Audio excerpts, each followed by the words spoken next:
Hi, everyone. But don't let the smile fool you. For I'm not wearing my clouds for no reason. This is about to get gloomy as fuck. So I think, even though I can't stop laughing through it, smiling through it. You know what? A little bit of doom and gloom, well, perks me right up. I just gotta say it hits me in the old funny bone, you know what I mean?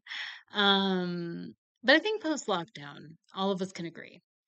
The scariest thing of all was finding out that our political infrastructure is not designed to handle any sort of disaster. I found myself having nightmares during the early months. What if this was a virus of more certain death? What if this was the Black Plague or a more aggressive form of Ebola? I think what kept most people going into their service industry jobs was that you could wear a mask, and as long as your immune system wasn't compromised, you were likely not going to die. And look, I know there are exceptions. Please don't come for me, okay? But on the flip side, how many of us know the person that got COVID multiple times without any regard whatsoever?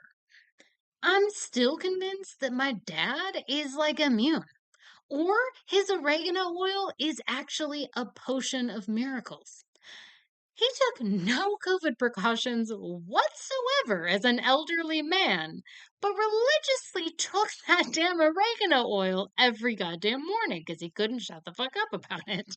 I don't even talk to my dad that much, but god damn it, if he wasn't just yapping about that goddamn oregano oil. I mean, you know what the thing is though? He got me into it. Oh my god, I don't even know. It's like, god damn him. It's spicy. It's spicy. I thought at first I was like, "Oh no, I'm having an allergic reaction." But I think it just is spicy like that. Either that or I'm highly allergic. So if I am and like if there's a doctor watching this and you can diagnose me in any sort of way. um and be like, "Oh my god, you should stop taking it." Yeah, that means you're going to die. Let me know in the comments. That would be great. Um, but he never got it. He never got it. And tell you the truth, I only got it once, and it was actually a few months ago, which is crazy. Um, and look, I have legitimately no idea what was going on there. But I think it plays to a larger point that nobody knew much of what was going on at any point. But I would consider myself actually kind of neutral on the issue. Like I see all sides of it, really. Um, I believe the information did often change and was not clear. And I feel like in a world where people scramble to deliver information at lightning speed, things tend to change at a pace where it becomes confusing.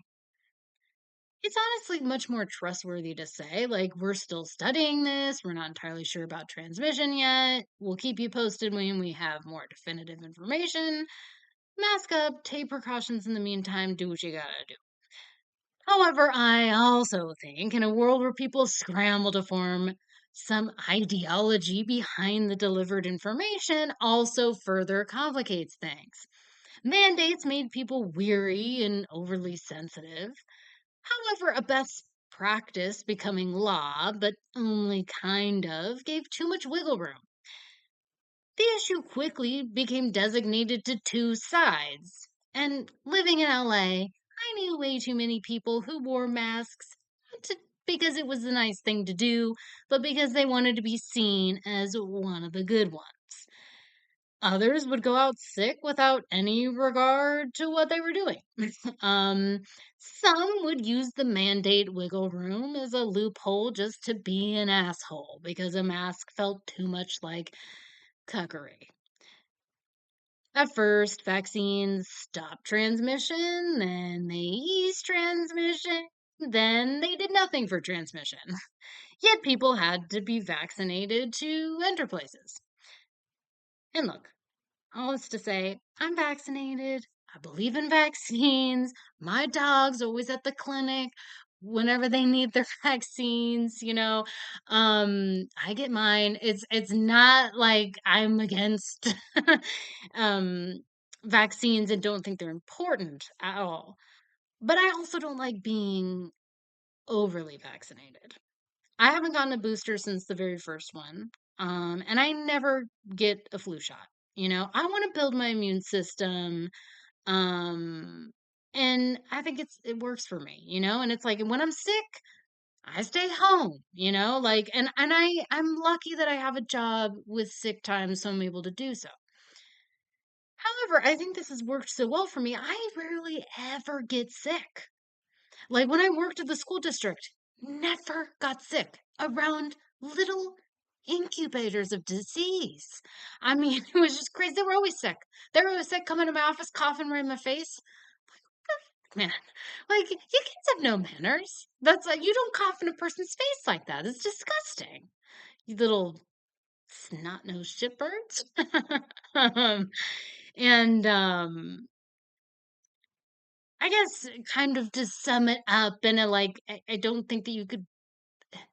It's too complicated of an issue to sum up in like 5 seconds, but I feel like kind of like how I view it, each establishment should have been given the opportunity to handle it how they wanted. And if you're too immune compromised to take a step outside, we should have had more safety nets. So, these people could completely quarantine and keep themselves safe. But I'm also a little bit biased because I've seen firsthand the fallout of lockdowns. Working at the school district when I used to work there, it's like the kids that went through lockdown are much further behind in school, like alarmingly behind in school. And socially, they're just straight fucked.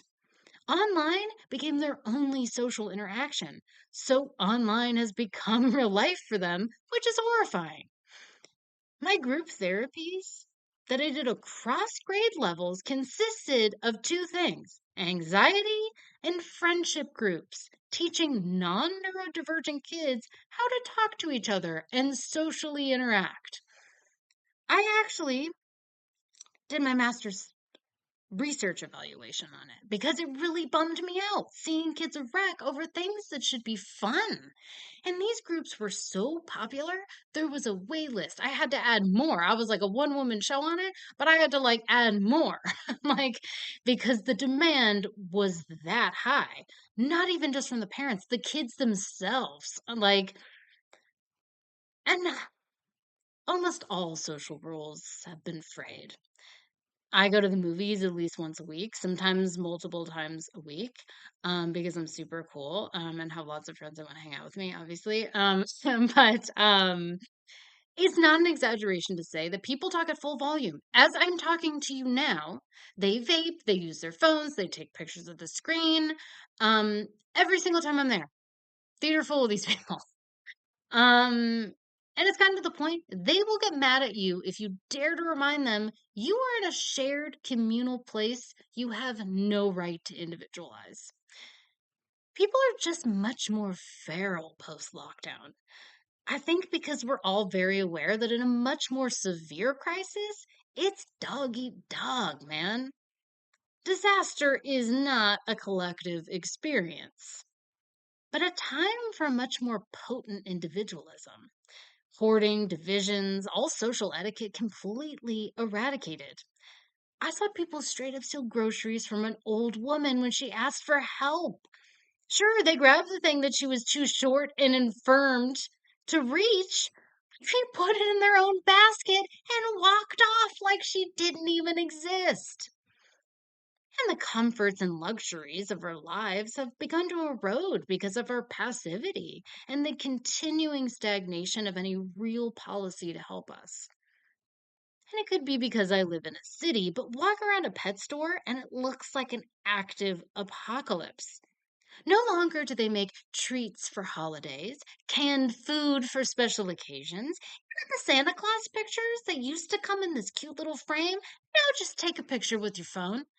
I mean, it is just a dearth. It was just like it's the Wild West of dog Santa photos out there. It's just, I don't even know. I don't like it, but I do understand that there are bigger fish to fry. Okay. Like for those of you that do not have special dog breeds where comforts and luxuries are a demanded part of their existence. Okay, I'll give you that. Prices are too high, living is barely affordable. The powers that be continue to live in their bubble and keep us busy with ideology. But let us not focus on each other, but bureaucracy and those that sit in their offices and spin their wheels to come up with reasons why they can't offer any aid. Is anyone here not burnt out? Frazzled down to your last brain cell? Be honest. Because I believe we're at a point where everyone's asking, consciously or subconsciously, what happens now? How do things get better? And I have two for you tonight that punctuate this point perfectly. We got Shin Godzilla that came out in 2016, paired with Rumours that came out in 2024.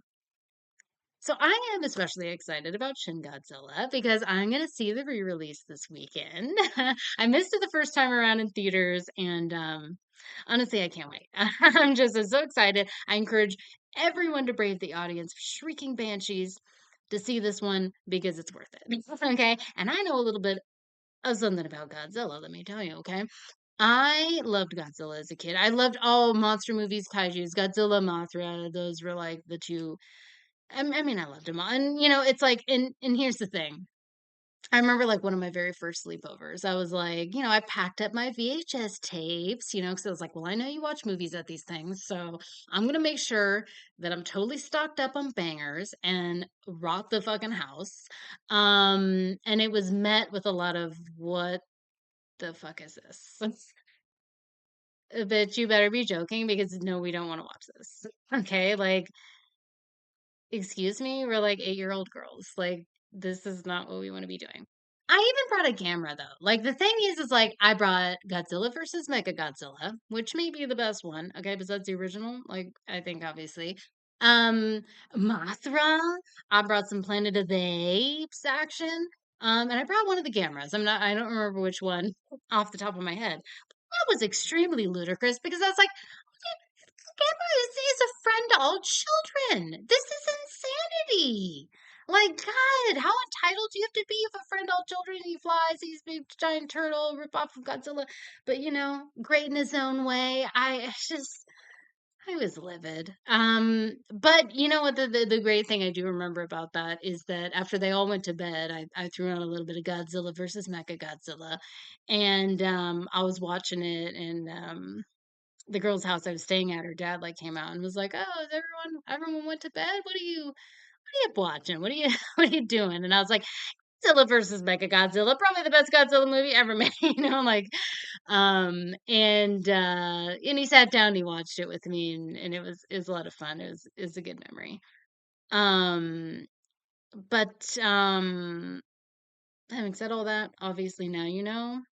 Number one, Godzilla head sitting right in front of you. I'm not actually. Don't do that because like when you when you look up stuff about Godzilla online, you see people that are like really into Godzilla. Where I was like, wow, I thought I was like I could kind of write like a master's thesis on it. These people are like writing their doctorate thesis on Godzilla. They know every fucking thing. Um, so Godzilla experts, you know what, like I'm not going to get into it with you. You've earned the crown. You got it. I'm no usurper. I will stay out of it. But I do love Godzilla though. And I feel like you can love him, and then that's just like another. You're the experts, but there are the enthusiasts too, of which I am. So yeah, I love Godzilla, and this iteration is actually he's the most terrifying. Okay, he's actually scary in this. There's no protector instinct, no misunderstood creation of nuclear evolution, just ultimate pure destruction. And he looks more like a giant lizard than monster, like a dinosaur that's been buried under lifetimes of comet sediment and only to awaken in this fury to destroy everything that's been taken from him. He evolves when he gets attacked, which is like nothing new there, but his transformations continue to reveal an even more terrifying force. Although I do think like he starts to get like super cute in the evolutions. Like Because once, he's like a bug-eyed Galapagos iguana, and it's actually kind of cute. And I dig that one. I was like, oh, he's kind of cute right there, though. I wouldn't mind. I'd probably get killed because I'd be like, oh, wait a second, he's cute. Shoot, I'm right in the line of fire there. Didn't move away because I was struck by the cuteness, of the bug-eyed Galapagos iguana. Godzilla. But he goes from like that, so like, he goes from like this, really cute kind of thing to like a rage infected weapon of mass destruction. But Godzilla is almost treated like a background character. And I think that's kind of what got people a little about. Because Shin Godzilla vacillates from monster movie to Japanese West Wing. Now, admittedly, I don't know much about Japanese politics, but it's simple to pick up in context. And while the original is an allegory on the atomic bombings at Nagasaki and Hiroshima, this is about the earthquake resulting tsunami and the nuclear disaster in 2011. I also like to think it's a great premonition to COVID response. While the film showcases the fundamental issues with the Japanese government, it's also an exceptionally nationalistic film. Of course, a lot of disaster movies are. It's the fantasy of how we want our leaders and population to react. It just deepens our investment. But in the real world, we're making decisive alternative action that departs from the repeated failures of the status quo, may likely come at the cost of your career. Those that do become the leaders we need and deserve right now. While there may be pressure to weaponize and the demand to get information out that is yet to be completely verified just to quell a panicked revolt, what is the most humanist approach at the end of the day? Not for Godzilla, but for the people left behind in the aftermath. Opening scene, it's fucking cool. The action, the monster design, the score. It's not a surprise that one of the directors is known for anime. Let's just say that. It's a great take on everyone's favorite kaiju. And an ending that reminds us just because we've contained this fire shouldn't mean we continue to fight fire to fire. We should be building the intelligent force necessary to respond come the inevitable next disaster. And then we have another Guy Madden. I told you I was a total guy nut. And if you haven't watched my other video discussing Careful with the Lighthouse, check that out. It's one of my favorite pairings. And I think I talked about it in my very first video of how this whole thing came to synthesize is that during lockdown, me and my best friend made this calendar where we curated double features and like we gave them titles and we'd watch and then we would like call each other and like discuss them afterwards. Um, it was so much fun. But we made it all the way from like a couple days after lockdown, because we already missed movie theaters that much, all the way to December. The calendar is like one of my most prized things that I've like ever done, and I look at it from time to time. I keep it underneath my coffee table just so I can look at it. It's like because I'm like I'm proud of it, and I'm especially proud of my careful and lighthouse pairing, and that was like one of my favorite ones I came up with out of that. So, but this is a pretty big departure from Careful, though. It's not stylized. It's not a silent film. However, we still got plenty of perversion, so do not despair. Okay, this is Guy Madden after all. Um, and Rumors was something that I was fortunate enough to catch in a theater. Um, and okay, so the plot's pretty simple. It's like we got all the world's leaders that are meeting at this G7 summit. They're tasked with writing a statement about some unidentified global crisis. And it quickly devolves as they realize they've been abandoned at their fancy hotel and their phones are now completely dead. So this is when we get a thick fog that descends, and soon there's the discovery of a giant brain, which is a pet image for Guy. He loves his big veiny brains. And I do have to say the brain's pretty cute. I don't know. Like, it's like you should just see it. I think you'd agree. But I don't know. It's kind of cute. I don't, it's cute. It's a brain. It's a giant brain, but it's cute. It just is. um there's no way to explain it other than that. I think Guy would agree. I think when you watch it, you'll agree. Um, Giant brain, pretty cute. There it is, stamped in history, and then annals of history forever. Um, Now and careful, we have our wonderful incestuous passions, but in this we get our pulsating neurological passions. People are extremely horny, inspired by this brain. We also get the curveball of bog bodies. Basically, ooze covered zombies who reflect the degeneracy of the world's leaders and the apathetic nature of the public. Literally standing around with our dicks in our hands. The leaders are the most hapless and helpless people on the planet. Like the themes in Shin Godzilla, we come to understand these idiots' only use is to draft a statement, not take any action whatsoever. They can't navigate the abandonment at the hotel they're staying in. Instead, they subject themselves to even more danger, going against what common sense would tell anyone to do. Even a Canadian AI chatbot designed to catch sex predators has more sense.